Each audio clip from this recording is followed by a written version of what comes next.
എല്ലാവർക്കും നമസ്കാരം. ഇന്നത്തെ ട്രാൻസ് വാർത്ത റിയ രാഖി ദമ്പതികളാണ്. സ്വർഗാനുരാഗികളായിട്ടുള്ള 19-കാരി റിയ സർദാരും 20-കാരി രാഖി നാസ്കറും വിവാഹിതരായി. ബംഗാളിലെ സുന്ദർബൻസ് എന്ന വളരെ ഗ്രാമീണമായിട്ടുള്ള ഒരു സ്ഥലത്ത് അയൽ വീട്ടുകാരുടെ അനുഗ്രഹത്തോടെയാണ് ആ വിവാഹം നടന്നത്. രണ്ടുപേരും പ്രൊഫഷണൽ ഡാൻസേഴ്സാണ്.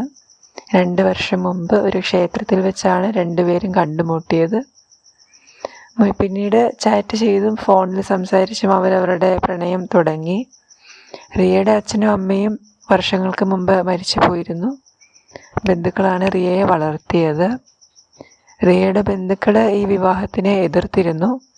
എന്നാൽ രാഖിയുടെ കുടുംബവും ആ ഗ്രാമത്തിലെ അയൽവാസികളും അനുകൂലമായതുകൊണ്ട് രണ്ടുപേരുടെയും വിവാഹം നല്ല രീതിയിൽ നടത്താൻ കഴിഞ്ഞു.